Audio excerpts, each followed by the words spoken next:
Welcome everybody. How's everybody doing? This is Simply Reliable Top 10 again. This time doing a little something different. I'm joined here by JJ, the Renegade of Wrestling. Thank you. I was looking to do that and my eyes were messing with me. Appreciate it, JJ. The Renegade of Wrestling, JJ. How's it going, man? Going good, going good. How are we doing today, Walter? I'm good. I'm venturing today a little bit into your world. This is your bread and butter from when you started it. People really watched us from back in the day with you and your movie reviews, which is you've been doing and it's been making a comeback. So I figured this would be something you and I can do that'd be interesting. Yeah, definitely. I mean, it's definitely an interesting topic. Is there's the sequels are always an interesting, dichotomy because some of them are as good as the original, but how many of them can actually surpass the original for how good they are? A lot of times the sequels go downhill. So it's all subjective. It's all Mm-hmm. personal taste.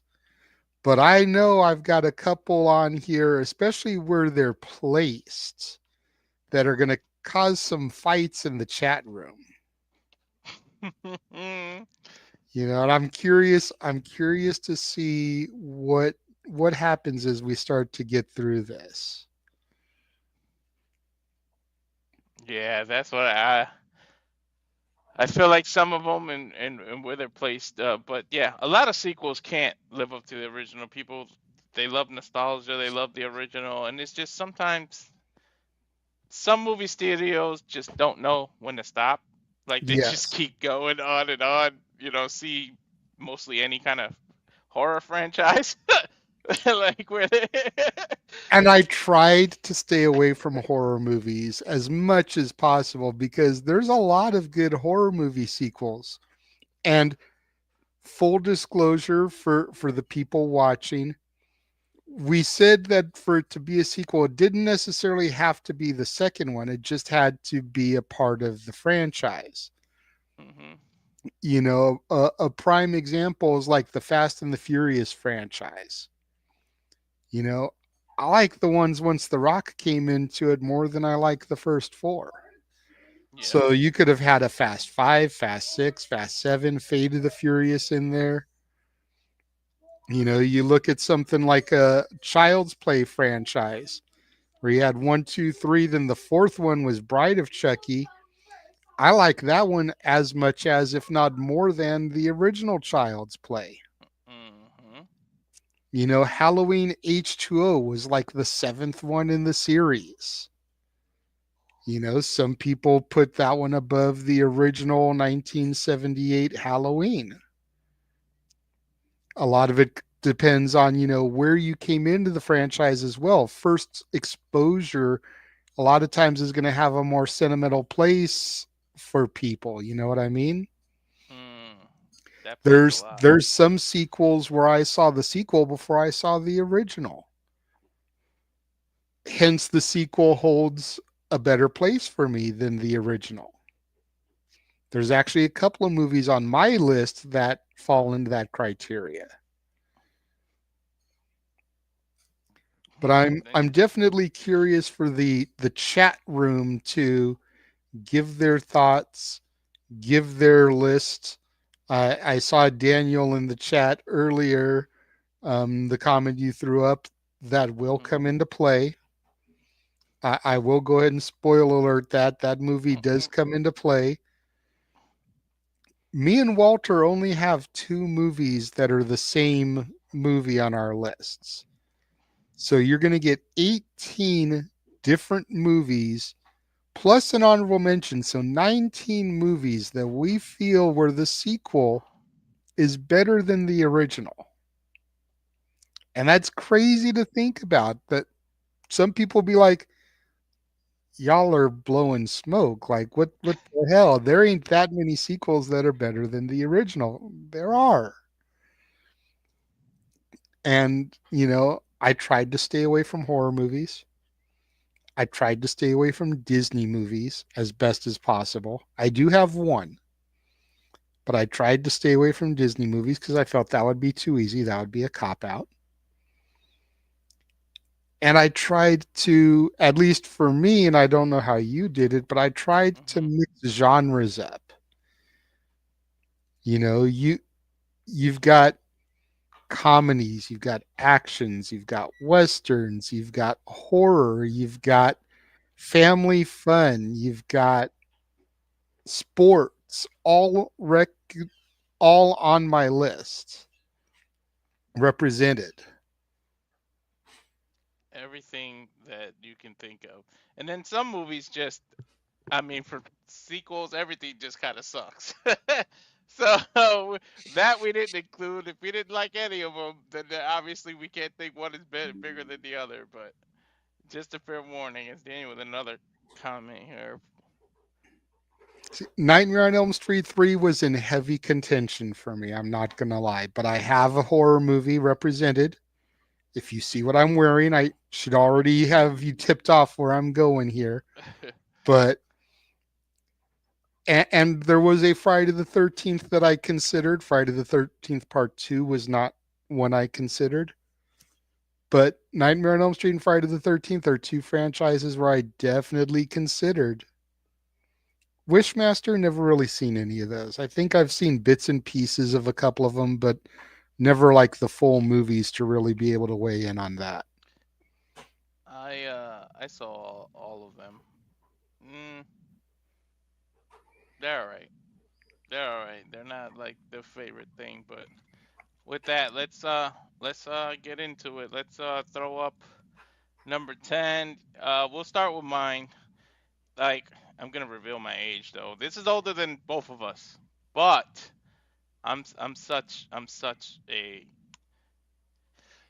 mark for these movies. I am a 007 head. Like, not just video game, but every James Bond. It's because of my uncle. You can blame my uncle. He was a James Bond head. So the first one for number 10 for me is 007 From Russia with Love. Now this is the Sean Connery parts of James Bond. Part of it is the technology. You guys got to remember this is the 60s when this came out. So I could have went and did the Pierce Brosnan 90s ones. I could have went 2000, the Craig what's his name? Craig, the new one, the Daniel newest Craig. one. Daniel Craig. I could have went there, but like when you think of 007, you go back to the 60s and the 70s. That's when 007 was 007 because you didn't have the technology to do all the crazy stuff that they can do now. And so it was just fun. So like I love James Bond. So that I had to go with number 10 for me with Russia From Russia with Love, which I believe is 65 or 66. Okay. James Bond is not something I've ever really been like a huge fan of. I don't know why, because I do like spy movies. I've seen a few of them. I've seen like Thunderball, they showed me in film class.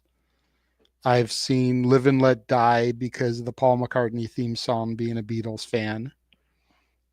I've seen a few of the Pierce Brosnan ones.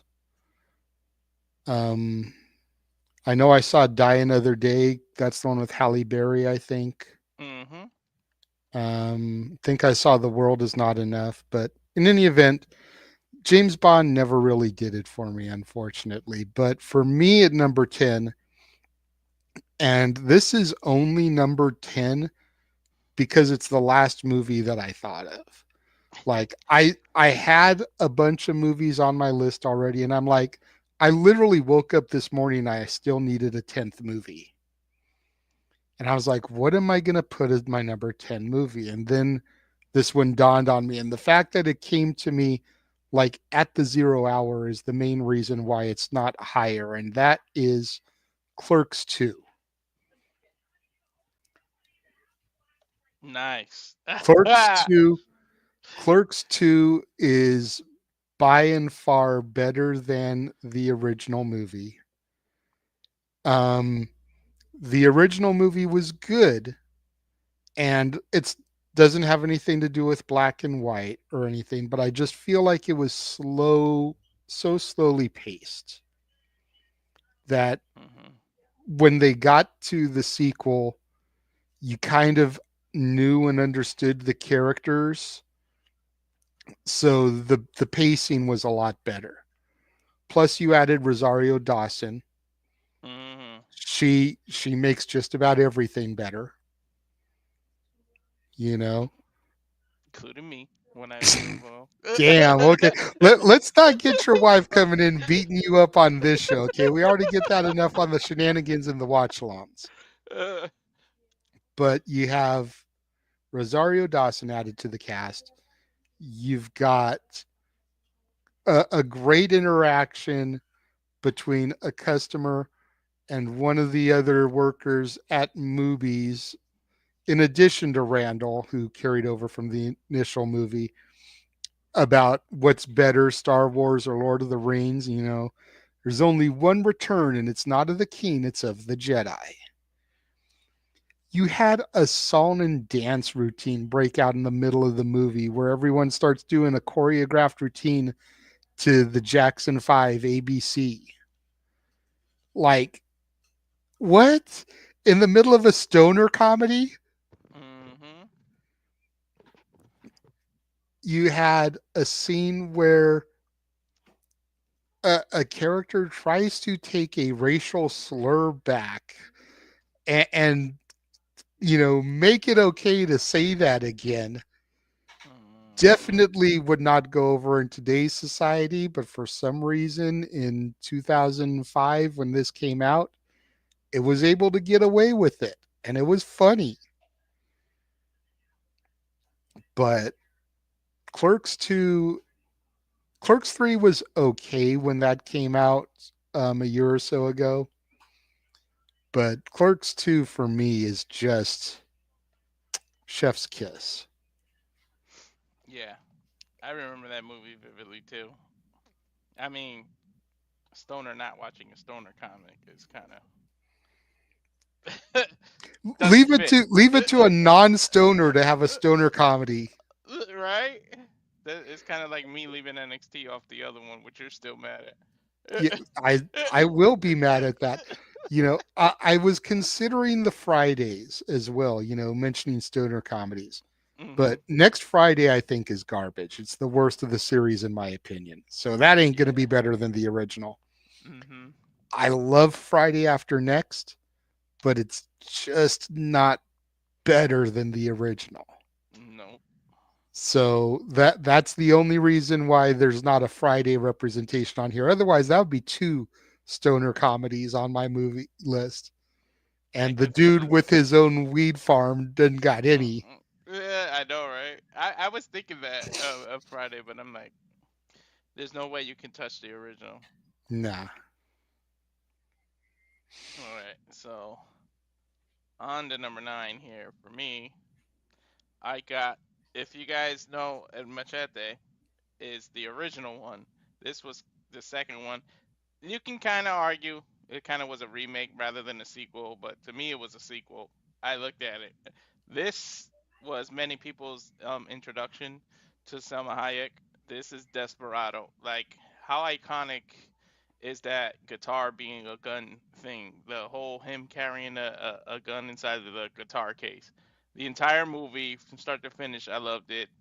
Antonio Banderas, that was actually my intro to him, but I think Dust to Dawn came out before this, so that was my intro to some Salma Hayek. But I mean, the chemistry these two had, there was even dating rumors behind this movie, but the chemistry they had on screen and everything, like this movie is awesome to me, and it's like 8 times, 10 times better than the original one. Which, to be fair and honest, I've only watched once. But Desperado, I've seen multiple times. So to me, Desperado definitely beats it. And then there's a third one, Once Upon a Time in Mexico, which was okay, but it didn't capture the the essence that No. Desperado was at all. Now, the only thing Once Upon a Time in Mexico was good for was adding Johnny Depp to the story. Hmm. But yeah, this was my introduction to Antonio Banderas. This was my introduction to Salma Hayek. And this VHS got played out by a young renegade because of the sex scene in the movie. I'm not gonna lie. Salma Hayek putting her bits on display. I was like, ooh, hello. Hmm.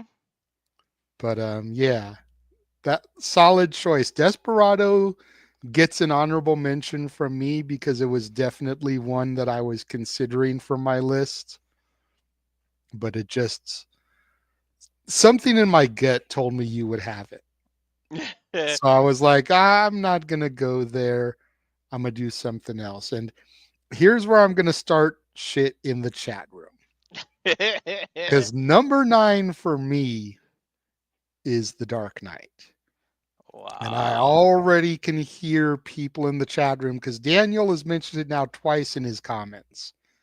I Hmm. can already hear him in the comment room talking about, wow, it's so low, blah, blah, blah. Look, I have a very love hate relationship with The Dark Knight. I am not going to take away the fact that it's better than Batman Begins because it is. Arguably better than the 1989 Tim Burton Batman, Hmm. you know, even though it's not a direct sequel to that. Nope. But I have always stood on my soapbox of would this movie have received the critical acclaim and the awards that it did if Heath Ledger hadn't died? Because essentially, he was such a character actor. He got so lost in the character of the Joker, he wasn't able to come back out of it and ended up committing suicide. So, had Heath Ledger not lost his life and his mind to his portrayal of the Joker, would people think it's as great as it is? And the world will never know. Just like the age old answer, how many licks does it take to get to the Tootsie Roll center of a Tootsie Pop? The world may never know because we did Hmm. lose Heath Ledger. It's kind of like a Nirvana situation. Nirvana was big. Nirvana came out and they changed music, but would they be as over? Would they have the legacy that they have today if Kurt Cobain hadn't blown his brains out with a shotgun? If a couple more years had gone by and they had started to fall off because they weren't putting out as great a music, would people still talk about them the way they do? Hmm. You know? And that's something that's always rented space in my head when it comes to The Dark Knight. Would it be as revered? Would it be as critically acclaimed as it is if Heath Ledger hadn't taken his own life? And that's why it's so low for me. I get it. I won't talk too much on this movie because it Yeah, makes spoiler alert, it comes yeah, back.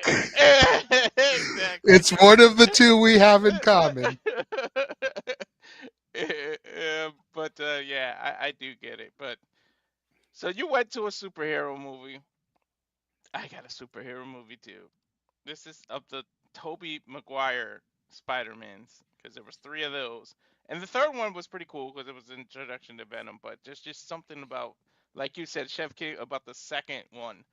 Spider-Man 2 is better than the original to me. It's just my opinion. Like, I mean, dude, I, yeah, he just hit a home run, Toby. The fact that he got this series, in fact, I'm glad. I'm happy for him. I'm really happy that he got to do this. And then, I mean, you go even further to a few years ago. He get to redo the role in this whole multiverse situation. Like I could have considered that too, but it's just something about the when you go back to Spider-Man 2, there's just awesome for its time. And there it is, because it had Doctor Octopus, which that was my favorite villain from Spider-Man. I always liked it because it was his intelligence. He had the mechanical arms and everything, but he got Spider-Man with intelligence too. He can match wits with Peter Parker. Peter Parker is a genius, but so is Doctor Ock. And it's like it's something I always had with him, and I love this movie. Like it holds a special place for me. Spider-Man I grew up with, and yeah, Batman's my favorite hero ever. Like, and Joker's my favorite villain ever. But when it comes to Marvel, Spider-Man just does it for me. So I gotta say, Spider-Man 2 was the original, and plus the original kind of took long to take to get to Spider-Man, and for lack of better thought, like. I know I get it, the backstory and Uncle Ben and wrestling Macho Man and everything, or Bonesaw. Was that his name, Bonesaw? Bonesaw McGraw. Yeah, yeah. Which was it was cool because I could have left it off because of the wrestling connection and whole nostalgia and not say it's better, but having recently watched all three of them back to back again, two is better in my opinion.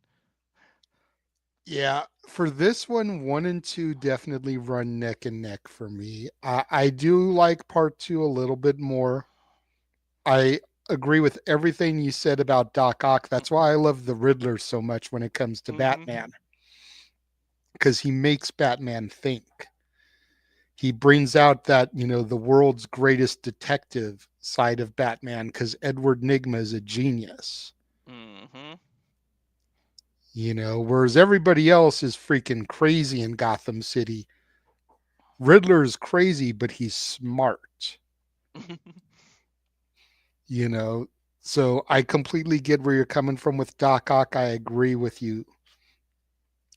Um, the Spider-Man 2, I think it holds that distinction because in a lot of stories, the second act isn't as great as the opening and the climax, but you get a lot established here in part two. You Mhm. really start to get the tension between Harry and Peter Yep. that then culminates in part three. You get a little bit more of MJ, and you see how the stress of being Spider Man is affecting the relationship with MJ,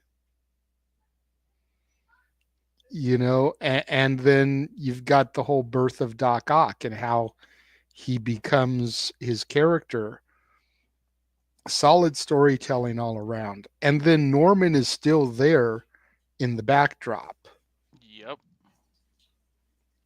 which that was my big complaint about the Andrew Garfield Spider-Mans is we Mm. were barely starting to get Norman in part 2 and then they freaking like stopped the series.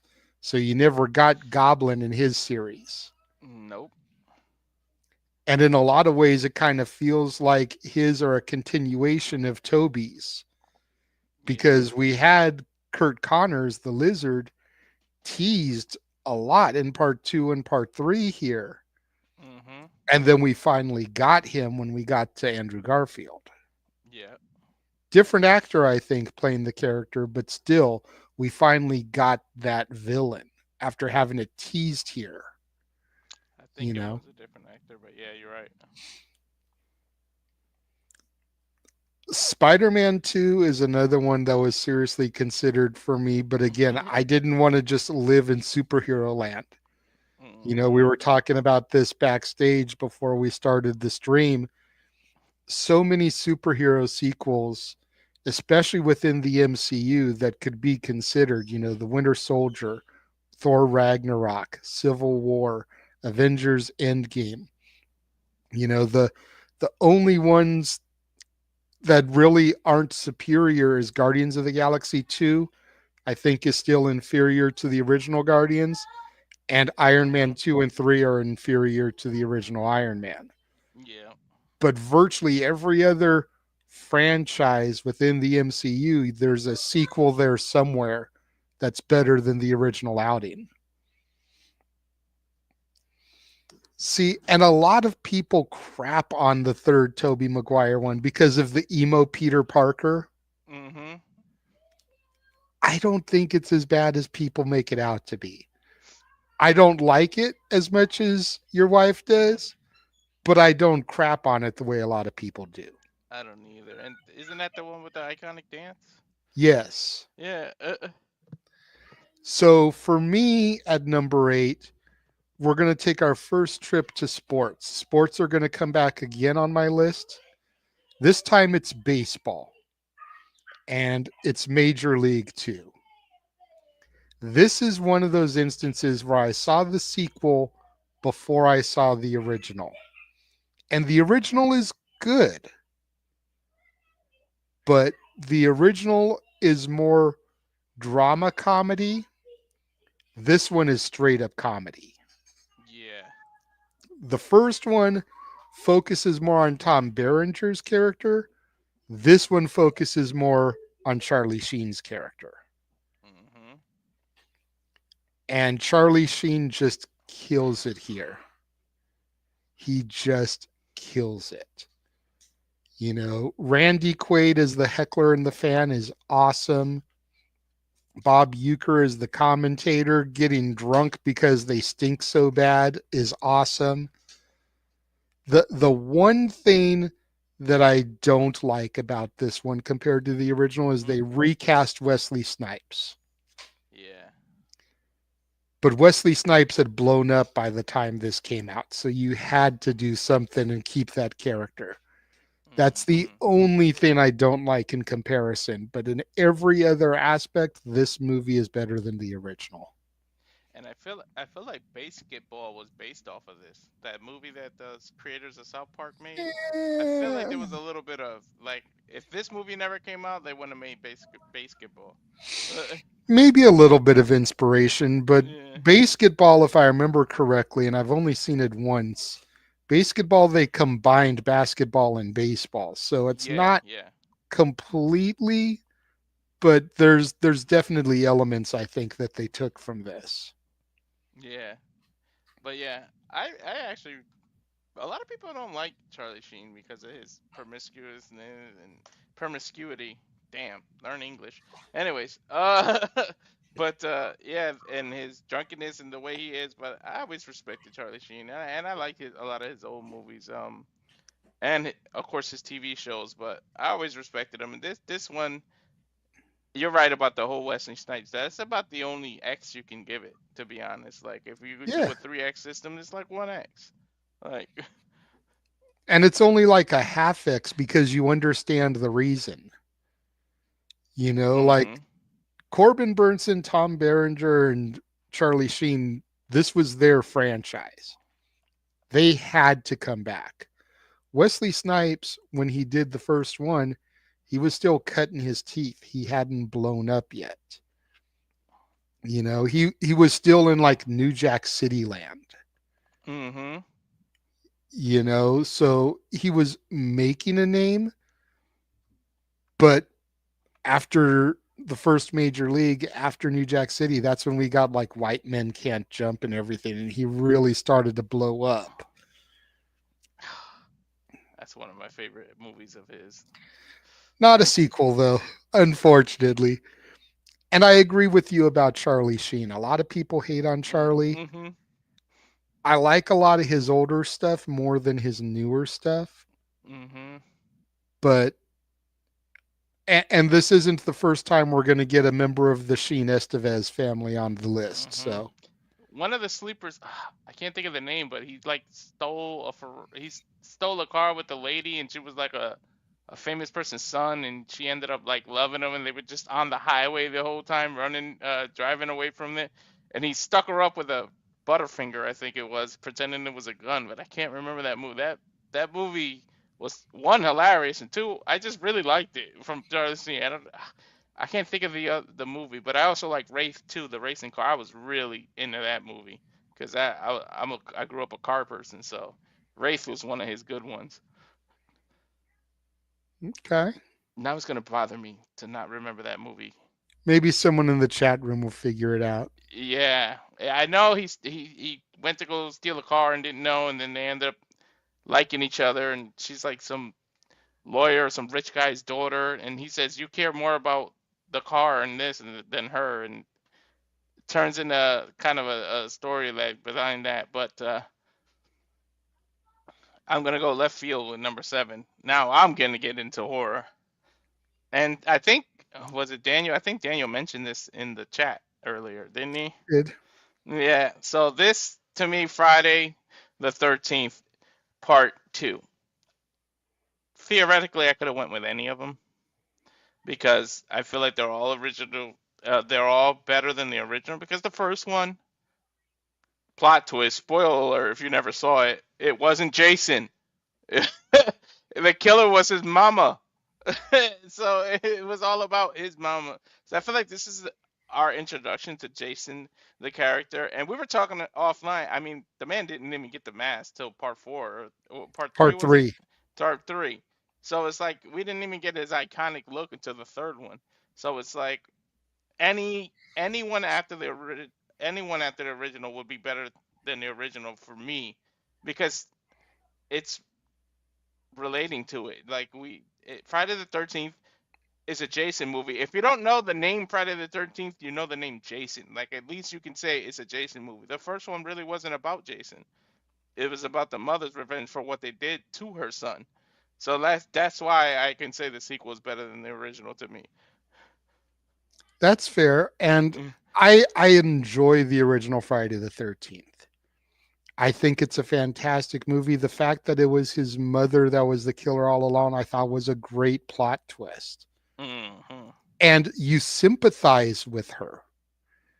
That's one of the things that a lot of times I hate when they do it with the villain is that you sympathize with them so that you end up cheering them on.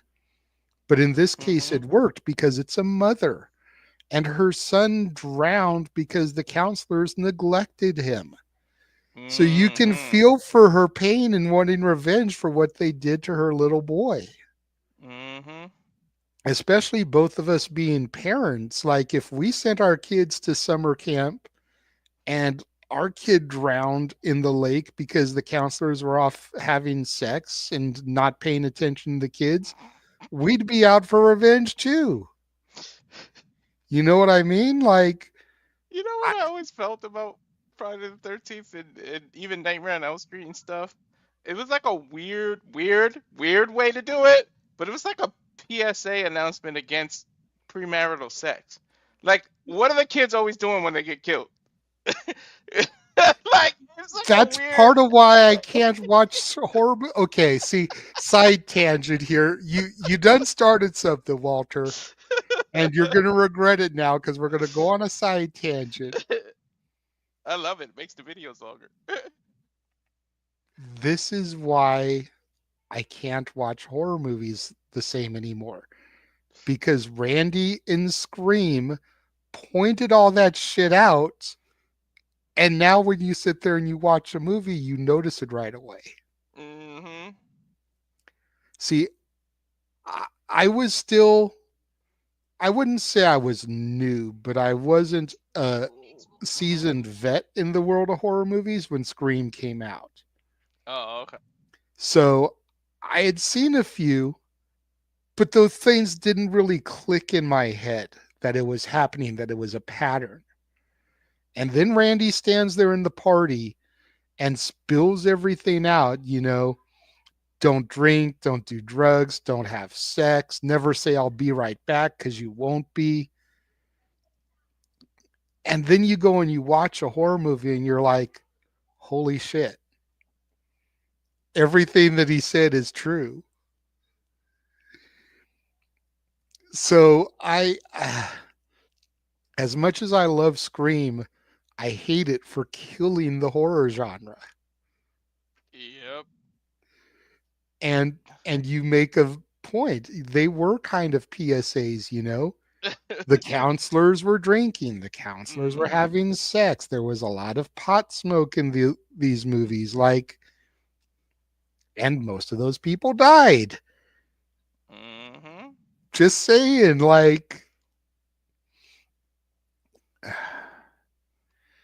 Solid choice though. I definitely, like I mentioned, I was considering part four for Friday the 13th because I feel like that's when Jason's iconic look kind of came full tilt. Yeah. Like we got Jason in two, he got the mask in three. By the time we get to four, it's like it's the Jason that everybody thinks of when they think Jason Voorhees. And so I definitely considered that, plus the whole Corey Feldman character, kind of trying to tap into Jason and his mentality, looking like he did when he was younger.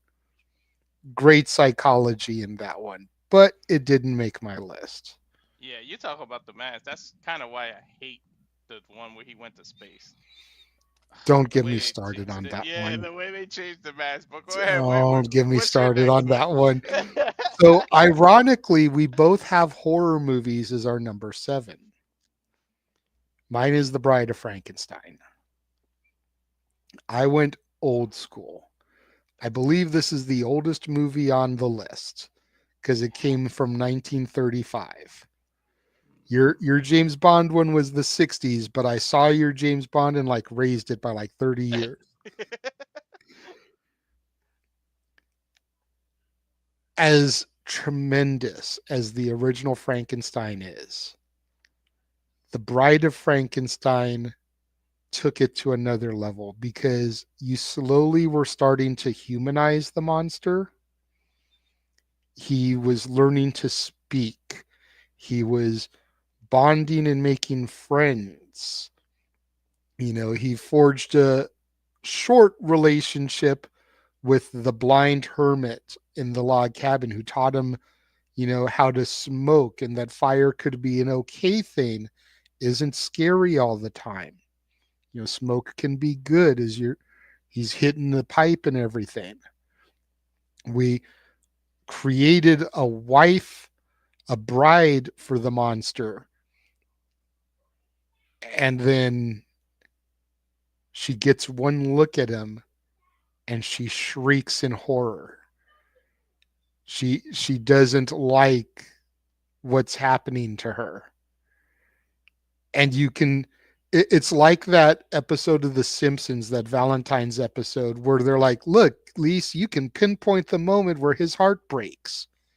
You literally watch the monster's heart shatter by her rejection of him, to the point that when the castle and everything is being destroyed, he tells her that they belong dead.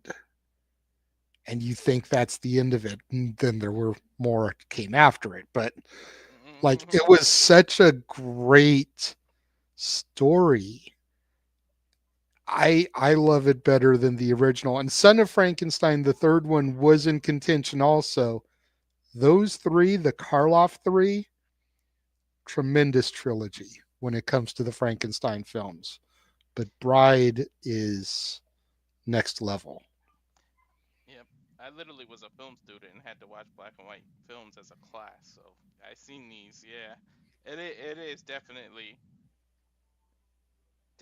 especially for its time. Think about look what year you just said. Think about what was going on in the world. So like to come up with this is just awesome. And then think about today in wrestling. Pretty much TNA redid this. If you think about what they did. Yep. PCO and Steph Delander. Exactly. So yeah, that's a good choice. Like I didn't even think about going all the way back, but yeah. See, the classic Universal monsters have always been like my favorites when it comes to horror. And a Hmm. lot of that is because of my dad. And I was originally exposed to them via Abbott and Costello Meet Frankenstein. So I got kind of like the goofy side of them at first, which to like a 10-year-old kid makes them not so scary. And then I went back and I saw the entire Frankenstein saga, the entire Dracula saga, the entire Wolfman saga. And it's just like, I love those characters. There's something about them. And I say it all the time when I talk about these movies.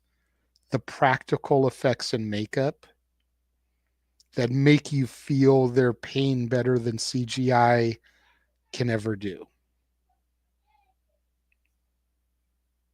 Yeah, definitely. But yeah, um, I do love the original ones, but we're gonna go from that to action. Different kind of, not horror, different kind of bloodshed for me. So for number six, I went with First Blood Part Two, action movie, the '80s, man. If it wasn't Sylvester Stallone, it was Arnold Schwarzenegger. If it wasn't Arnold Schwarzenegger, it was Sylvester Stallone.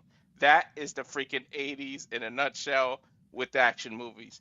And damn it, I was here for it. Like I said, I grew up with an uncle who was literally only 15 years older than me. So it was still kind of like a kid, almost like an older brother. And he used to take us to all this shit, seeing Rambo, uh, all the Terminators, everything, all the Friday the 13th, Nightmare on Elm Streets. I got pretty much to go to those movies as a kid because of him. And I told the story of what he did in the Child's Play when he put the spell on me, but we won't go there because he's also I got to see Undertaker debut because of him. So you got to take the good with the bad. Yeah, exactly. But Rambo, it was just an all-out better story than the first one. Like, yeah, I get the first one is your introduction to him, but it's like First Blood Part Two really, really stood out. And I know you can get technical and say it was just like a continuation of the first one, not really a sequel. But guess what? Damn it, they separated the movie, so I can get it in here. They didn't come out. A no dispute from me, no dispute from me. And you're absolutely right. Like, if it wasn't Stallone, it was Schwarzenegger. If it wasn't Schwarzenegger, it was Stallone. Kurt Russell started to dabble because, like, Escape from New York was the early 80s. Hmm. And then come the late 80s, he was teaming up with Stallone and kind of really starting to make his name in action. You had Jean Claude Van Damme and Steven Seagal come the late 80s with like Bloodsport, Kickboxer. Yeah. Um, but it definitely was the S's. It was Stallone and Schwarzenegger, man. And I didn't really get into Stallone until the 90s. I was just a little bit too young for a lot of the 80s shit, with the exception of like Over the Top. Hmm. I watched that when it came out on VHS. But the Rambos, the Rockies, I still haven't seen the Rambos or the Rockies all the way. I haven't seen all of them, Mm. believe it or not. But like once the 90s came and we got like Cliffhanger and Demolition Man and Judge Dredd, like that was my Stallone. Yeah. Yeah. You got to remind me, I was born in '83. I have to remember stuff that happened to me 5 or 6 years old. And somehow, just because of how my uncle was with us, I can remember some shit, but just not as vivid. And it's, as a stoner, the fact that I can remember all the way back to '89, '90, like I remember little stuff I did. I remember breaking my grandmother's makeup kit and crying my ass off thinking I was gonna get punished and her saying that's replaceable and everything. And my grandmother died in '89 and I still vividly remember that. So like it's amazing what you can remember from childhood. But it was just me and my uncle's relationship. It was movies. Like that's how we related. Movies and wrestling. Go figure. Look what we do now. Yeah. And speaking of wrestling, my number six stars a wrestler, stars the most electrifying man of all of entertainment, The Rock. Mm. Journey to the Mysterious Island. Oh. This is another one where I saw the sequel before the original. And I don't want to take anything away from Brendan Fraser. I don't want to take anything away from the original Journey to the Center of the Earth. It was good, but I just didn't feel the connection with Brendan Fraser and his son the way I felt the connection with The Rock and his stepson, because it's the Mm. same kid from both movies. Same actor, just The Rock is now with his mom. So, but then you add in Luis Guzman, you add in Michael Caine, you add in Vanessa Hudgens, and it just kind of took it to the next level. And watching Michael Caine engage in a game of wits with The Rock, hilarious, just hilarious. I'm not gonna lie, I actually didn't see this, but um, I go with your word on it. I never saw It's one of the Rock movies. I never saw this, and I never saw Tooth Fairy. I just couldn't bring myself to see the damn thing. I watched Tooth Fairy. Number one, you got to figure he starts out as a hockey player, and I'm a hockey guy. Hmm. And you've got Julie Andrews, you've got Mary fucking Poppins in the movie. Like, how can you not watch it with her in it for real? That's true. You know. And I almost put Be Cool on here also, Oh, okay. which is the sequel to Get Shorty. It's the Hmm. continuation of that story, but I've never seen Get Shorty. I So I like it. don't know if I can really hold it as better than, but I love Be Cool. Is that the So one where he had the afro? yeah, he played Yeah. the Okay. gay bodyguard. Yeah. Yeah. I remember that Rock movie. Yep. I also love So Walking Tall. Rock's got some bangers, man. he People just does. don't think He, of him as an actor. They just like, oh, a wrestler. He's got some bangers, dude. the Rock's filmography is better than people give it credit for. It's got its clunkers. Yeah. It's got its clunkers, but it's not as bad as people give him credit for. But yeah, Journey to the Mysterious Island, highly recommended. Okay. I gotta check it out. Is it on Disney Plus? I don't think it's on Disney Plus, but I'm sure it's on Hulu or Max or something. It's on something. If not, I got ways to watch movies. Number five, back to the. I guess you can call this superhero, but I guess I'll say Marvel for me. Um, this is Logan. Number five is Logan for me. The story was great. The fact that it was the first rated R movie that got to let Wolverine be Wolverine. Not even because they didn't refer to him Wolverine that often. It was just straight Logan most of the time. But I mean, the fact that he got to take care of an older Professor X, and this is a storyline from the comic book series. I think it's 700, but I'm not 100%. Somebody can check on that, the comic book series. But this is one of the comic book stories, and Yeah. where you're in the dark future. They're the only two mutants left, and the only reason he's surviving is because of his animanium, and it keeps healing, but it's slowly poisoning him. And like the story is awesome, and then just anything's better than the first two Wolverine stories. Those X-Men Wolverines were freaking horrible. Like, ugh, I can't stand it. Like even the first where they first introduced Ryan as Deadpool, it was just ugh, and he couldn't even talk. The witty Deadpool, wasn't talking. His mouth was all stuck together, and it was just like Yeah, it even was him, so which is shut. yeah, yeah, and which is why they did that in Deadpool. If you watch the after credits, he went back to that and shot himself. Like it's hilarious, troll. Like even he recognizes the horrible that it is, and I don't know if Hugh admitted it as much as Ryan did, but yeah, those are just horrible movies. So Logan really stepped it up in that category, and it's one of the first ones with the rated R's on there. Yeah, Logan was a solid one. Logan is another one that I definitely considered. I also considered Deadpool versus Wolverine, but I felt like that was too new and I didn't want people to accuse of like recency bias. You know what I mean? Like I think Journey 2 is the newest movie I have on my list. And that goes back to like the early 2010s. So it's like it's still almost a 15-year-old movie at this point. Hmm. And TJS, I see your comment. Spider-Man 2 was already mentioned. Yep, if you had been here at the beginning, you would have seen us talk about that. Hmm. But Yeah, I mean, Logan was a good choice for you. And Logan is kind of like a Western movie, Yes. because he's kind of like the old gunslinger roaming around. And I make that because my number five is a Western as well.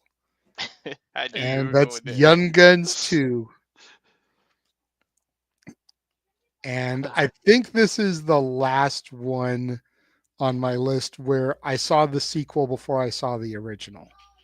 Oh, okay. And much like I said about Major League and Major League 2, the first Young Guns is good, but it's more drama, where the second one is more comedy. And I think that's why I gravitated towards the sequels more than the original in those cases, because not that I have an issue with drama movies, but when you put into context when the movies came out and what my age was, I was more of a comedy guy. Comedies were going to get my attention a lot better because I'm, 13, 14, 15 years old. 15-year-old's not going to sit Hmm. there and watch some fucking dramatic movie. But you put some No. comedy into the story and they'll sit there and watch it. We have to watch comedy or something where they show boobs. Let's face it, that's what a For 15-year-old boy real. would do. Or family movie, some Disney shit. Yeah, yeah. But like for real, Young Guns 2, I think it's a bunch of crap, but I think it's so much better than the original. You got the John Bon Jovi soundtrack. Okay, the Hmm. song Blaze of Glory is epic. Fight Me, one of the best things Bon Jovi ever did. You've got the core three from the original movie back. You've got Emilio Estevez as Billy the Kid. You've got Lou Diamond Phillips as Jose Chavez, and you got Kiefer Sutherland back as Doc Skurlock. The role of Pat Garrett has been recast from the original, which is fine, not a huge deal. Then you got Alan Ruck, who played Cameron in Ferris Bueller's Day Off in here. You've got a very Hmm. young Balthazar Getty in here. Like, just phenomenal cast, phenomenal continuation slash retelling of the Billy the Kid story. Hmm. And it's a superb film in my opinion. I I'm more familiar with the second one rather than the first one. Like I said, my dad, like I grew up, my dad and my mom, spoiler, are like 23 years apart. So he was older, which is why I had the relationship I had with my uncle. But when me and my dad watched movies, it was Western after Western. Like I've seen every Clint Eastwood movie. I've seen Stagecoach a bunch of times, but he watched this thinking it was just a traditional Western, and it's a freaking comedy, which finally got me. And I don't think he liked it. Like, I wish he was still around to say it, but I don't think he liked it. He kind of just watched it because I was watching it with him. But it's like he's a traditional Western, so it's like he was like, "Oh, Western," and then comedy came into it, which ironically is what got me into watching Westerns. So Yeah, it's funny you mentioned that. definitely. But yeah, let's move on here to number four. I'm gonna cry here. The sentimental. We're going back to animated, and this just the story. Like, come on, man. My number four is the third of a movie. It's Toy Story 3. Like, how could you just not? Like, yes, Toy Story is will always go down in history. It's a great Pixar movie. You love it, but I really think that the second one was better than the first, and then the third trumps it all. And like especially when you know what happens, and it's just the ending made me cry. Like I'm an adult when Toy Story 3 came out, but the ending just got me with a tear in my eye, like Ric Flair, man. Toy Story just always has a special place. Plus, I got to take my kids to see this. So it's just something. Toy Story 3 beats 2, and then 2 beat 1 to me.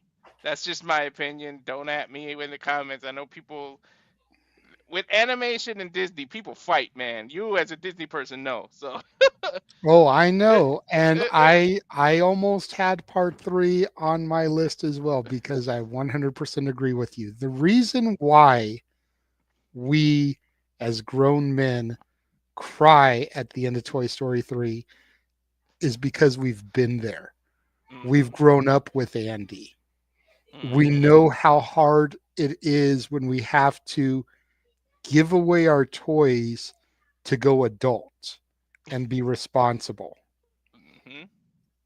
So when goes to Bonnie at the end and he gives her the toys and he plays with them that one last time, it rips your soul out because it's just that it's that moment where you realize you have to leave the kiddie stuff behind you and you've got to go out in the world and you've got to be an adult.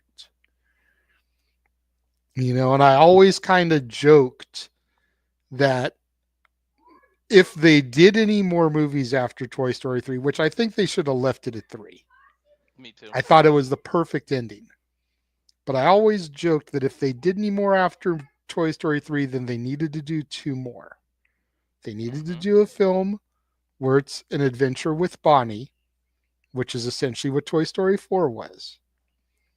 And then Toy Story 5 needs to kind of be a slight retread of 3. Mm. Now Bonnie is grown up. Bonnie is going off to school. Bonnie needs to get rid of the toys. Mhm. And Bonnie, being raised in a different generation from Andy, goes to sell her toys so that she has money for college. Oh. And unknowingly, the person she ends up selling them to is Andy, and he gets them back. Oh, that's a good one off of eBay or something. Oh, that's a good plot twist, dude.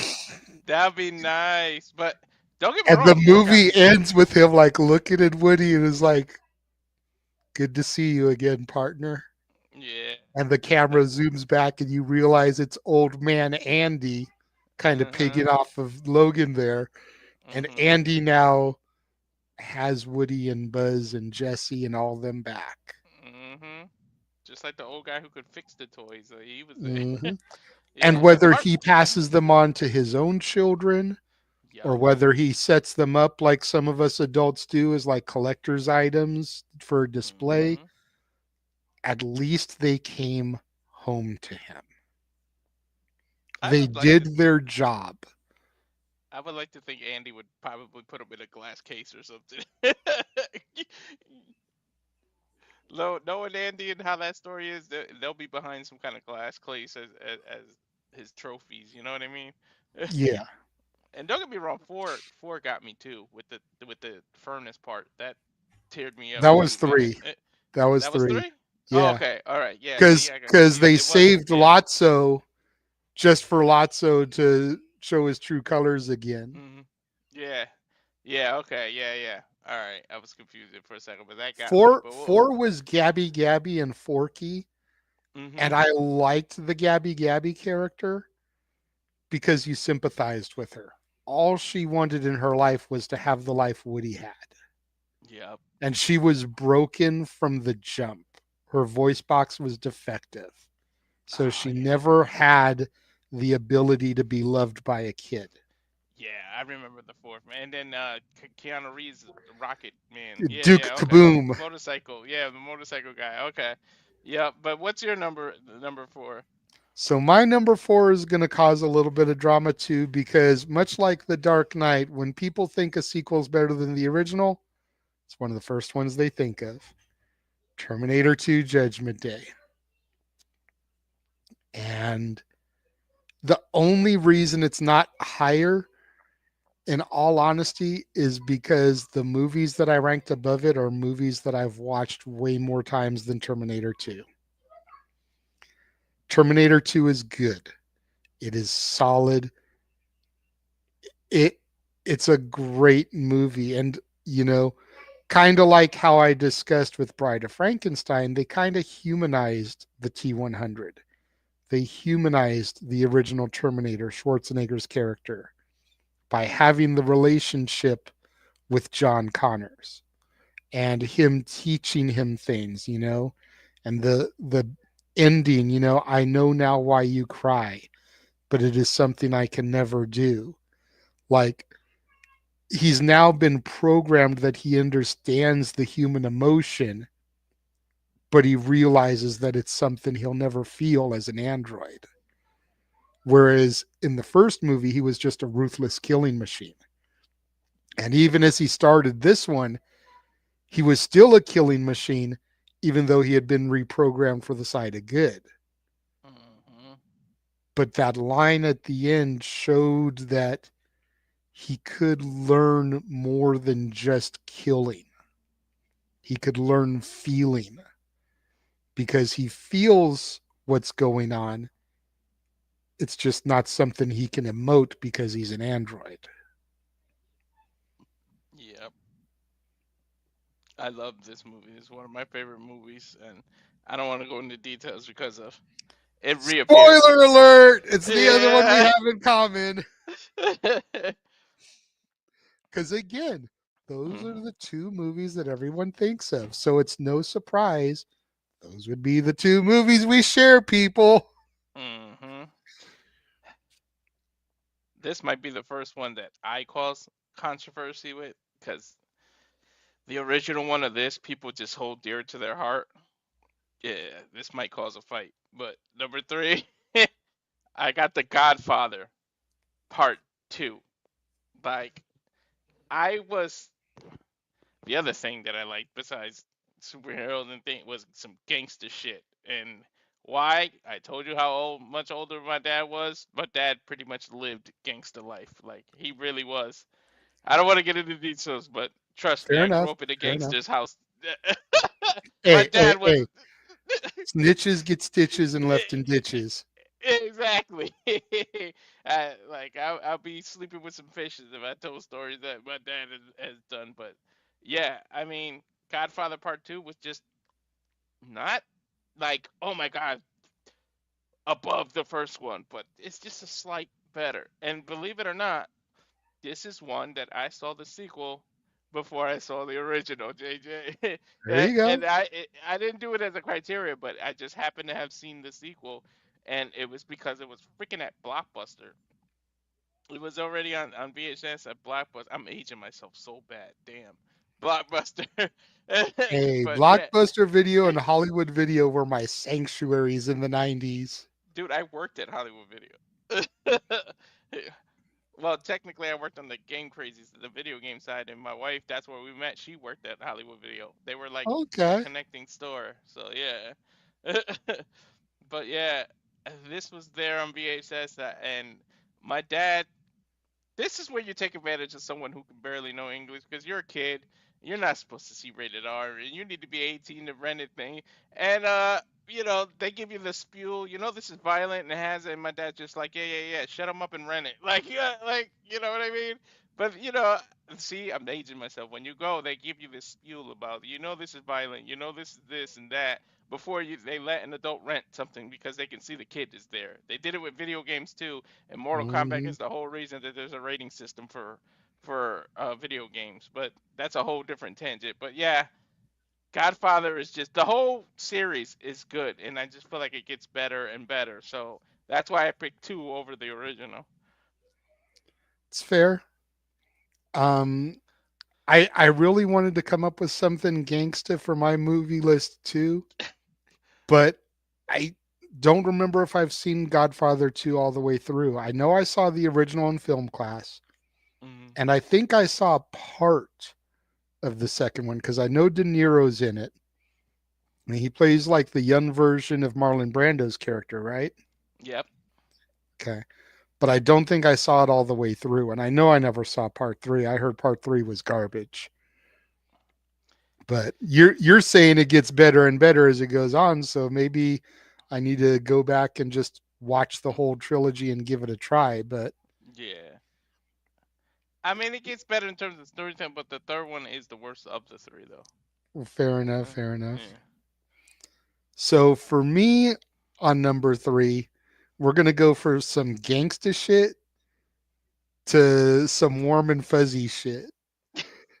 Because I've Talk got about a Home Alone 180. 2, Lost in New York on my list.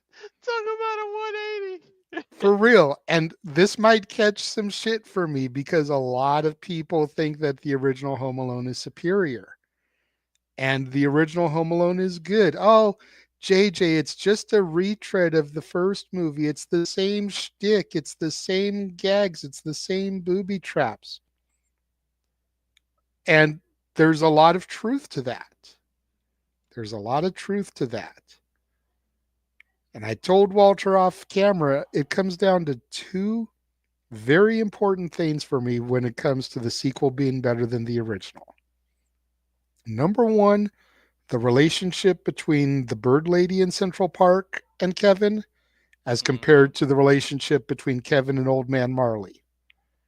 Yep. There's so much more warmth and heart there. And the way that he bonds with her, the way that she takes him to the theater, you know, the way that he gets her to kind of come out of her shell and feel and care and use her heart again. There's just something so sweet and innocent about it, considering it's an 11-year-old boy at the end of the day. And the other thing is the fact that in the original movie, he has home field advantage. It's his house that the Wet Bandits are trying to get into. In New York, yes, it's a family member's house, but it's a family member's house that's being completely remodeled. He doesn't know what they have in there really. He doesn't know what he can use to trap them. And while some of the gags are the same, there's some that are completely different because it's not his home, it's not his sanctuary. He's the outsider here. And I think that makes it a little bit better. Mm. Yeah, you try to break into a 10-year-old's house, and the fact that they're able to defend themselves in their own home, that's great, but it's their own home. They know where their toys are, they know where the tools are, they know where the thumbtacks and the knives are and the glue, they know where the blowtorch is. They know where all the things are that they're going to use to set up for a trap. They don't know that when they're in someone else's house. So throwing that out there. I haven't seen the Saw movies. That would be an interesting twist. That would be. You might It's cause like the controversy. theory. It's like the theory that the. I don't know if you've ever seen this movie. It's kind of an old '80s one, but there was a movie called Cloak and Dagger, and it starred Dabney Coleman, and I want to say it was Henry Thomas, the boy from E.T., as a kid named Davy. And Davy imagines that this character, Jack Flack, is like a real character, but he's like a video game character, a comic book character. I forget the schematics of it, but Hmm. it's a fictitious character that Davy imagines is real and is his best friend. Oh, okay. So the theory is that Davy grows up to be Edward Norton's character in Fight Club, a Hmm. guy who's hallucinating about his best friend. Both characters have father issues. Like there's a theory, and I've watched both movies back to back, and I can see how some people make the comparison, and the I don't think it's true personally, but I can see where some people are drawing the parallels, and it's an interesting connection there. So that would be an interesting theory that Kevin grows up to be Jigsaw. Mm. And but going back to, I do like that connection with the bird lady, and I get it. But some people just they can't get over their original. To be honest, every Christmas, if you think about it, every family watches Home Alone. You don't Yeah, hear too many people say watch Home Alone 2. I But do. I I watch know. I watch the two with Macaulay Culkin every year at Christmas time.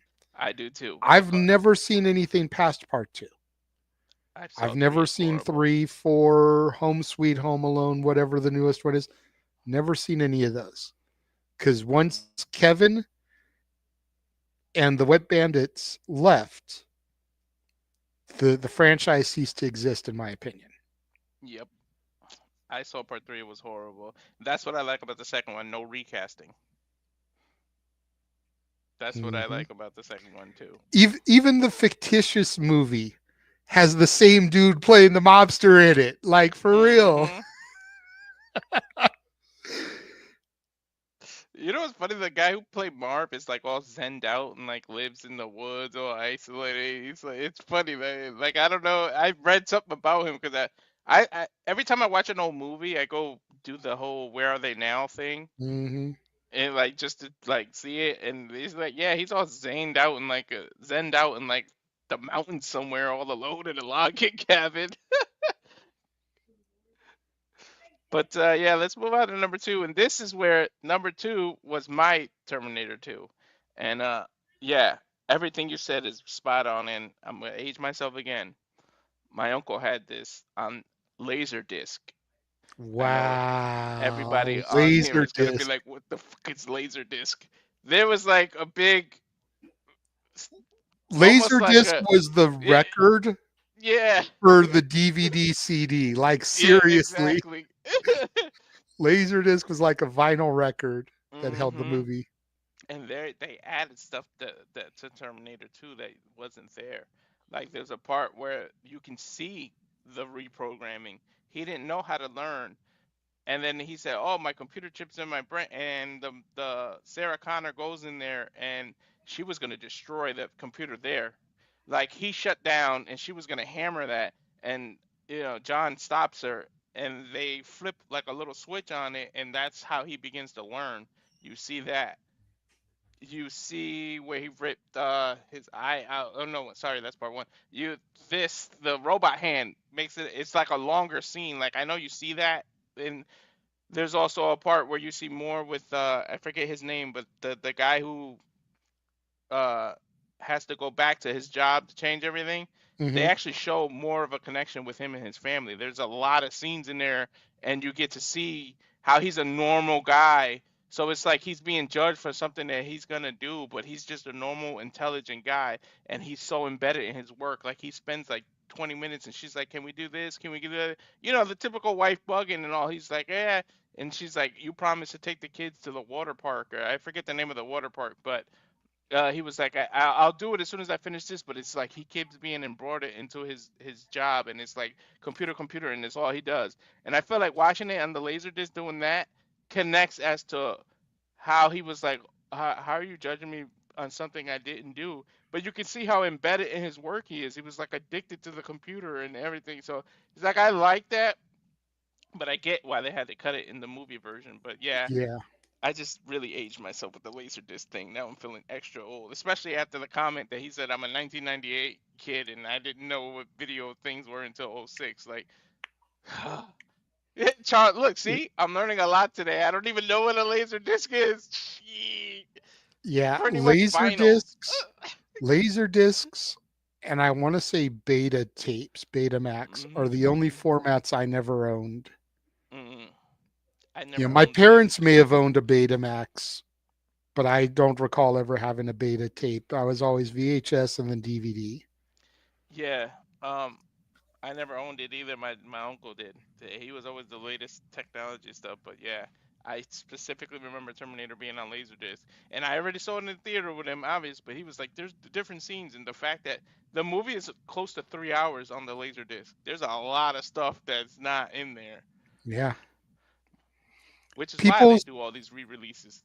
people's mindset back then wouldn't have been able to process a 3 hour movie. I mean, with the Marvel movies, we've been conditioned to do like 2.5, close to 3 hours, as long Hmm. as the pacing is keeping us entertained. Hmm. You know, there's times I sit through Endgame and I don't even realize that that was 3 hours It's true. because everything flows so well. And back in those days, like 2 hours was like the max. You could maybe get like 2 hours and 5 minutes, but 2 hours was about the max. Everything was about an hour and a half, hour, 45 minutes, because they were thinking about TV rights as well. An hour and a half movie plus commercials makes a 2 hour block. Yep. So they thought about this stuff when they were making movies. But nowadays, like they probably would have released Terminator 2 with all that stuff in it because we've been more conditioned. Mm. Yeah, that's true. So I for me at number two, I'm gonna totally turn 180 again. We went from Terminator 2 Judgment Day to we're going to a hood comedy classic. love it. I had The Rock in a movie earlier, so we had a wrestler. Now we're getting a couple of rappers. House Party 2. And yes, I don't care what anybody says. House Party 2 is the superior movie here. House Party 1, yeah, I guess I could say the same thing I said for Young Guns and Major League. House Party 1 was too drama heavy because you had the whole thing going with Kid and his pops. And his pops trying to be the good father, trying to discipline his son when he works graveyard. So he knows he can't always be home when the kid's supposed to be home asleep, to really keep an eye on him. Kid Mm-hmm. is sneaking out, going to hang out with his friends, causing trouble, getting stopped multiple times by the police. You know, his friends throwing a party in his parents' house while his parents are away on vacation. Like it's your typical 90s, everything a teenager shouldn't do, but there's that heavy cloud over because of kid's mom passing, and that's why he got in trouble at school, was defending the name of his mama. And Pops is like, when are you going to let that shit go? And House Party 2 is more comedy. It's funnier. It's not as vulgar. There's still a lot of F bombs dropped. Mm-hmm. But I remember renting the original House Party and trying to watch it at my mom's house. And within the first 5 to 10 minutes, she turned the VHS off and was like, nah, you ain't watching this. Language is too foul. Of course, I found a way to watch it later on, so still saw it, but House Party 2, bad language, yes, not near as vulgar as the original as well. And then the cameos were just better, I think. The original one, you had Groove and Chill, which was cool, but this one, you had freaking Johnny Gill and or no, it was Ralph Tresvant and Tony. Mm-hmm. You had the dude from Young Black Teenagers, playing Jamal, kid's roommate in college. You had Queen Latifah, Mm-hmm. just solid all around. I love House Party 2. I love the whole series. Yeah, that was my introduction to Martin. I mean, I was big into comedy, but Def Comedy Jam and everything. Yep. You got Kid and Play and everything. And Tisha Campbell. Mm-hmm. Introduction to a lot of people when you go back to those movies. And then, Mm-hmm. Immature in part mm-hmm. 3, Yep. TLC in part 3, Yep. Bernie Mac, Chris Tucker. And without House Party, they wouldn't have been Class Act. Mm-hmm. See, and even though Class Act came out after part 2, I've Mm-hmm. always kind of considered it like House Party 1.5. Thank you. I feel like I'm the only one. I had an argument with that before. I'm like, yo, Class Act is House Party under another name. The only thing that throws it off, and makes it more of 2.5 is kids' hairstyle. Mm-hmm. But they're still in high school, whereas this, they're in college. Mm-hmm. But class act is where he goes from the high top fade to the braids, Mm-hmm. My you brother know, had the high and top fade. I would never let you forget that, Ness. And he had like the Terminator glasses, which were prescription glasses. Everybody thought he was just trying to be cool, but he had those, and he had that high top fade, man. I gotta go through those old photos now. I love them things. And Lee's right about the Terminator. They just don't know when to quit. I heard there's gonna be another one. I I don't know. Like I saw the first three. Mm-hmm. I think I saw the fourth one. I don't remember. And I Mm-hmm. didn't see anything after that. I know for a fact I haven't seen anything after the fourth one, and I'm not positive I saw the fourth one. The third one is horrible with the lady robot. I Horrible. didn't think it was horrible. It's not Mm-hmm. as good as the first two, Mm-hmm. but I didn't think it was horrible. Mm. I enjoyed it. All right. So before we go to number one, I've actually got a honorable mention. We talked about comedy. This is funny as hell. And honestly, you could say the third one is better than the second one, and the second one is better than the first. You can like the original. I just like all of it. I, it's Mike Myers, damn it, from Saturday Night Live. It's Wayne. All the characters he plays. It's freaking. I said I'm a 007 guy. Obviously, this is a spoof of James Bond. This is part two. It's Austin Powers, the spy who shagged me. And hello, Mini Me. Mini Me makes the whole movie. You got Fat Bastard. You got like everything. So the only reason it was an honorable mention and not on the list is because Gold. I actually really like the original, but then Gold Member could be better than the second one too. So it's like because the third one could be better than the second could be better. I just put it as an honorable mention as opposed to putting it in the top 10 itself. But if you guys never saw that, go buy it. If you like just slapstick comedy, I mean it's Mike Myers like from Wayne's World and from Saturday Night Live and everything he's done. The So I Married an Axe Murderer, all those movies Mike Myers and like the Spy Who Shagged Me is hilarious. Like Thank you for mentioning So I Married an Axe Murderer because so many people forget about it. And and what is his family in So I Married an Axe Murderer? They're Scottish. yeah, That's where he started developing the fat bastard voice. yeah. Like go back and watch that and you can totally hear it. Hmm. And then And his little brother is freaking Averman from the Mighty Ducks movies. yep.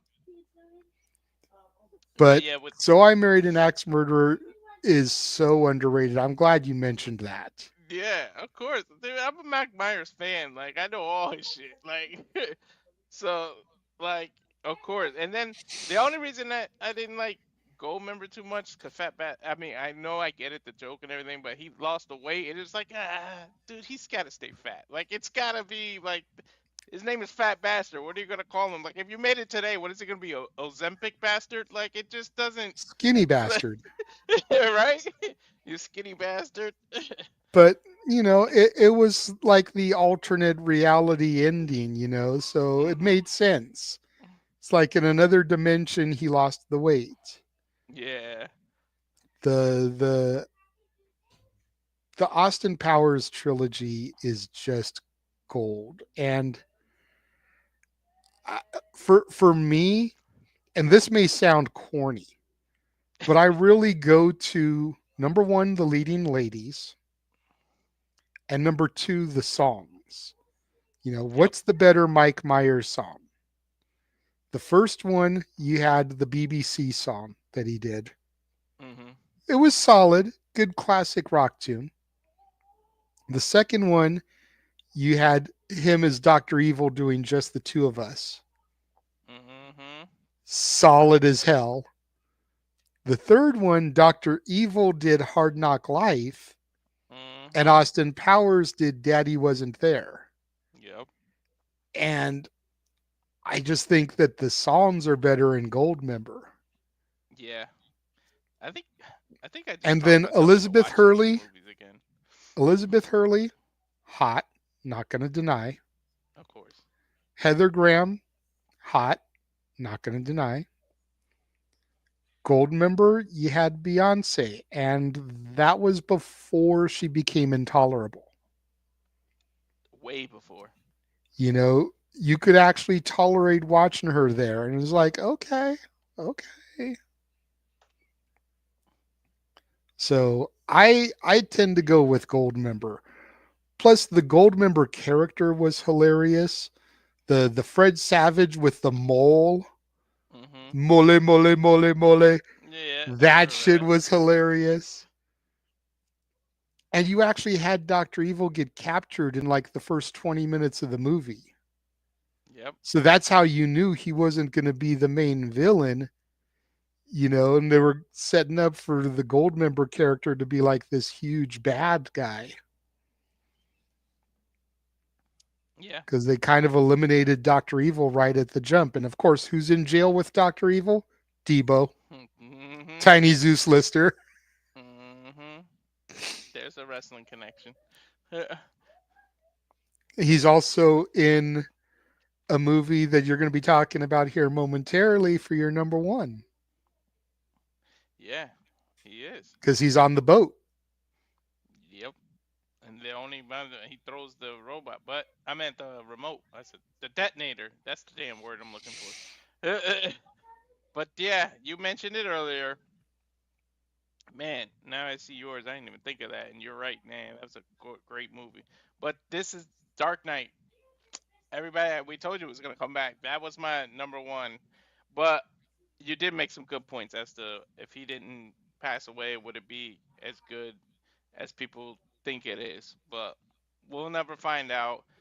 But just it was more focused on Joker, and I love Joker. Like literally, my wedding band says Joker and Harley forever. Like that's what it says in the inside because her and I love Joker and Harley Quinn and everything so much. Like our room is that theme. So like there was no way I can put this anywhere but one, but it's kind of like for personal reasons. So I get why you had it. It's not as controversial to me why you had it higher, but to me, of those three movies, the second one is the best. Like to me, Absolutely. yeah.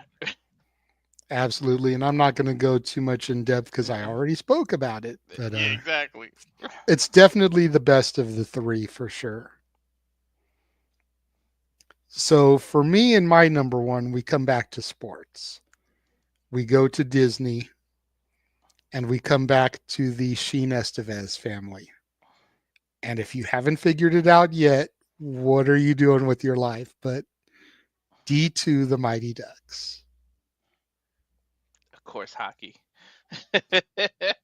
Well, I mean, dude, come on. Like, okay, the original Mighty Ducks film, classic, Of course. but it's very slow paced in certain scenes and Hmm. certain points of the movie. There's times when you're like, man, can we just fast forward? We're trying to bring the team together, like the Avengers. Can we fast forward some of this shit?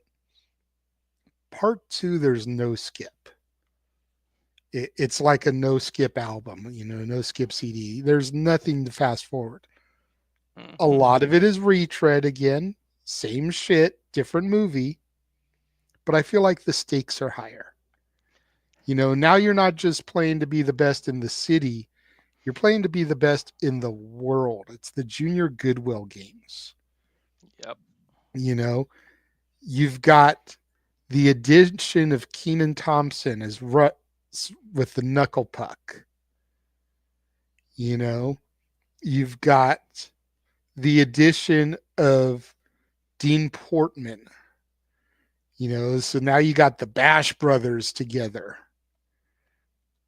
You've got the innocent ignorance of the cowboy, Dwayne, and Kenny Wu, the former figure skater.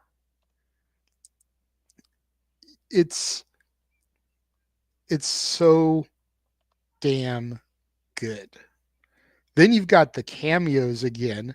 You've got Kareem Abdul-Jabbar, you've got Luke Robitaille, you've got Wayne Gretzky himself, the great one, makes an appearance.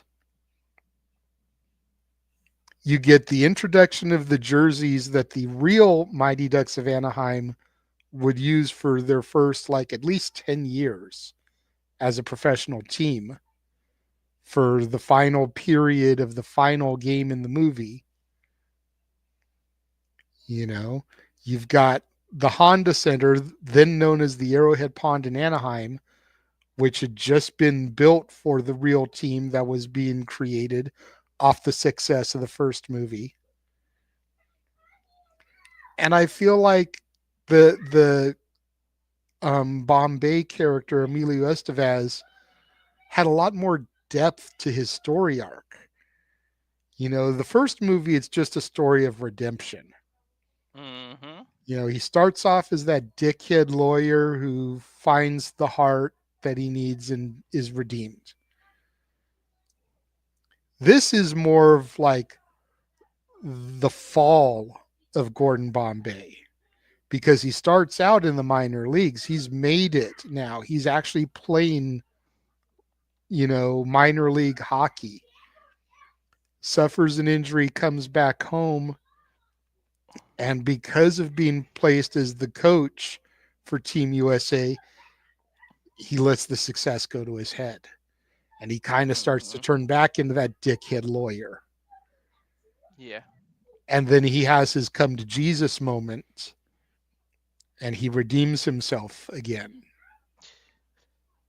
No disrespect to the original, to be honest. Like, I love it. But when I think of the Mighty Ducks in my head, I automatically go to the second one. It's just Mm-hmm. something it connect. When I think of Mighty Ducks, it's the second one that comes to my brain, and it shouldn't be like that with any movie series, but it's just something about that second one in Team USA and everything that it resonates with me, and it's just everything you said. Yep, the first one is kind of soul place, but whenever somebody says, "Oh, let's watch Mighty Ducks," I think of D2. I don't know what it is in my own brain, but it's a rich. I go right to the second one. I think I know what it is, and it's one of the things I mentioned. Mhm. It's the jersey at the Mhm. start of the third period in the final game Mhm. because that jersey, that logo, is synonymous with the real Mighty Ducks of Anaheim. Mhm. So when people say, let's watch the Mighty Ducks, they automatically think of D2 because that's where they get that jersey. Mhm. And that jersey ties to the real team that still exists, that has Yep. gone back to that logo with a different color scheme, but is now back to that logo to represent them. Yeah.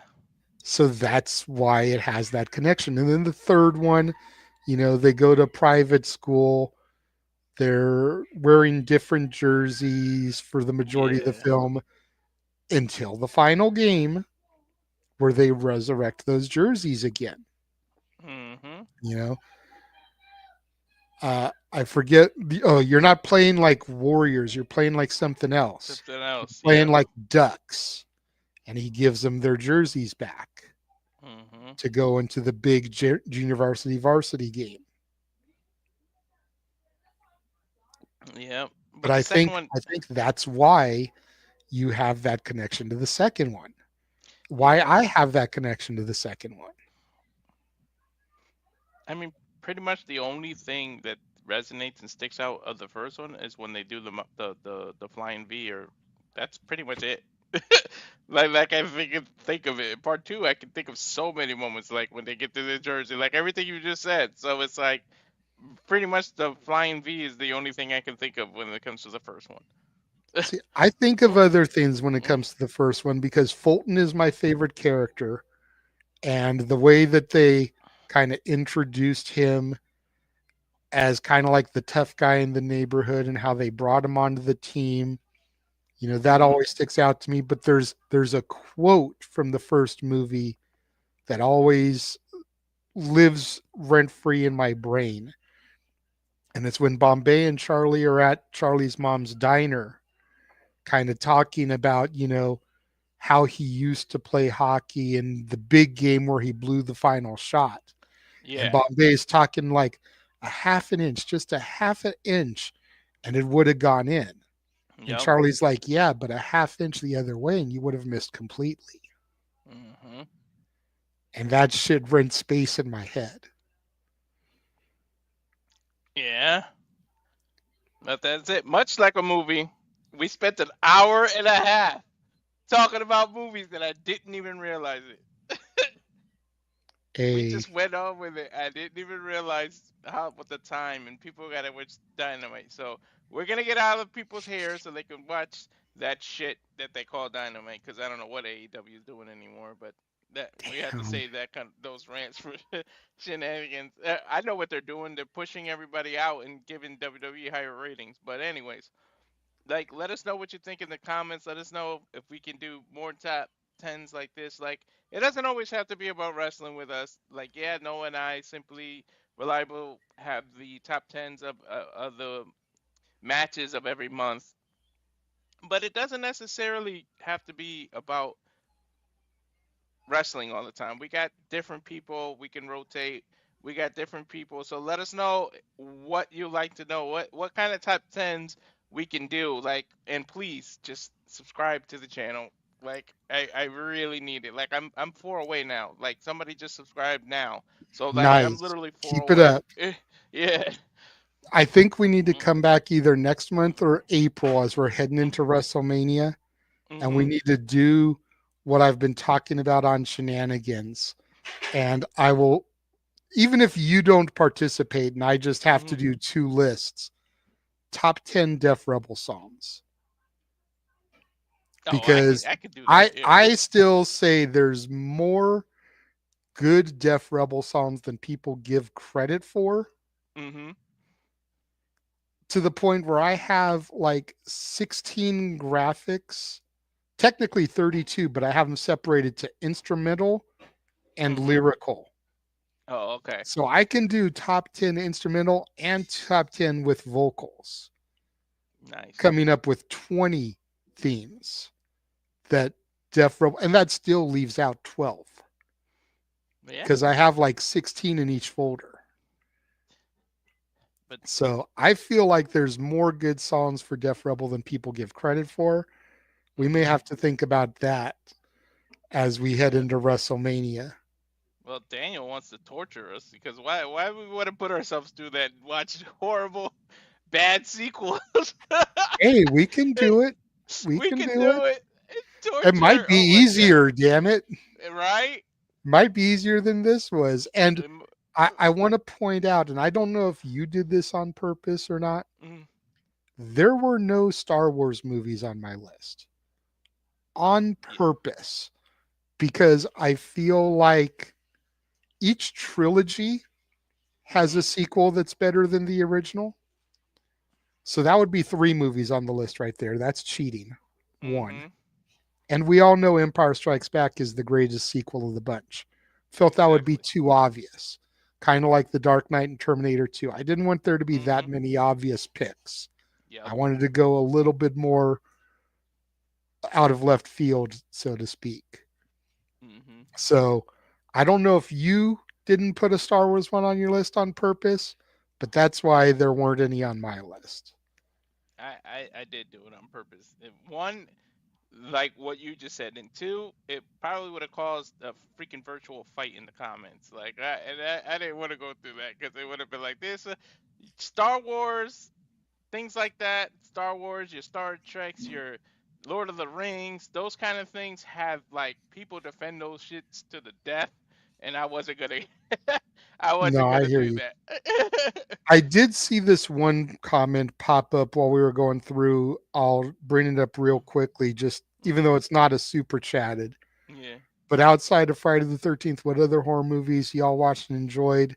Charles says he enjoys the Scream series, Nightmare on Elm Street, and Halloween. I enjoy all of those. Nightmare on Elm Street 3, Dream Warriors was something I considered for this list. Mhm. Not sure if it's better than the original Nightmare, but it's like right on par there with me. Mhm. Child's Play is another one.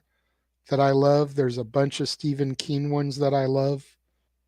I like John Carrie, Boy too. Cujo, Pet Cemetery, Firestarter, the original Tim Curry It. Sometimes they come back like there's quite a few when it comes to horror movies and horror franchises that I enjoy. So, I like I like mostly anything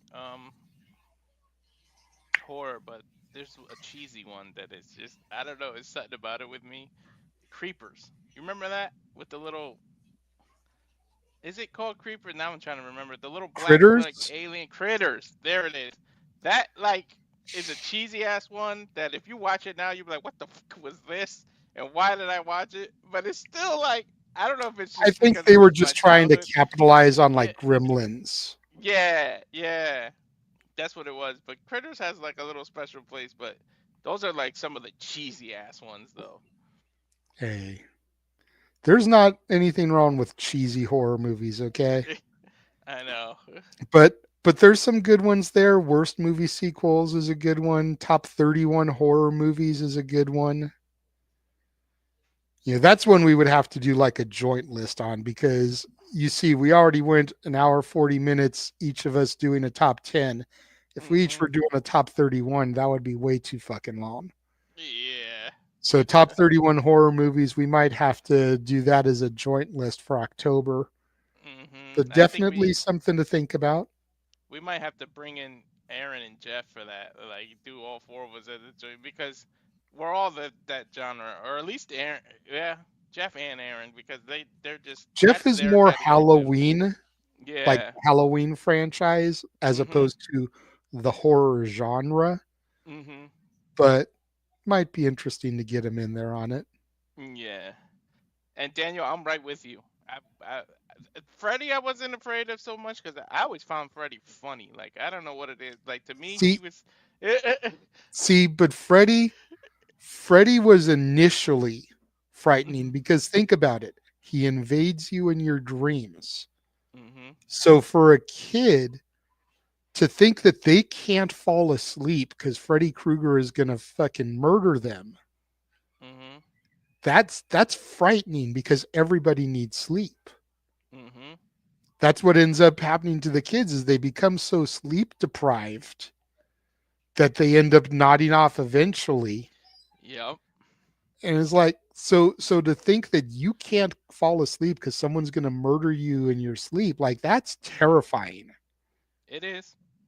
Yeah, I'll he's agree. wisecracky, especially as the series goes on, but just something about that you can't fall asleep because you're going to get killed.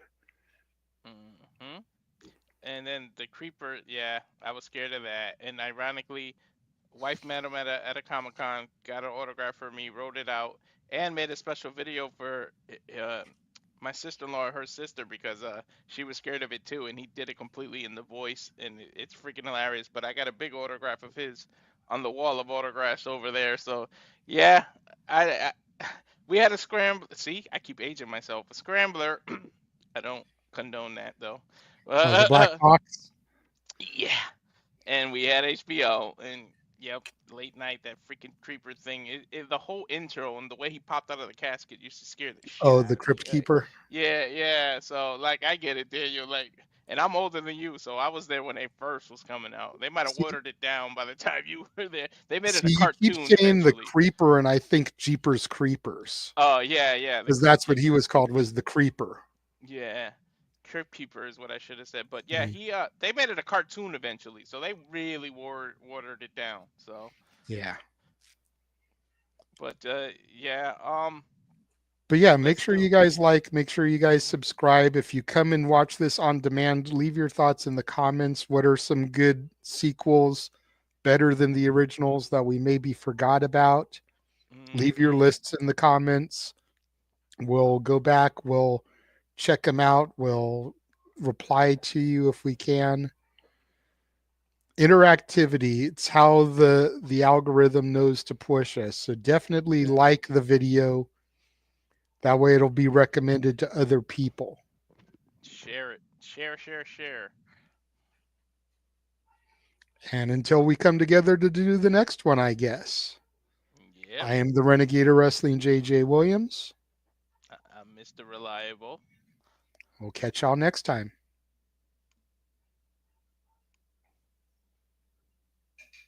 Go ahead. You could. There you go. That's what I.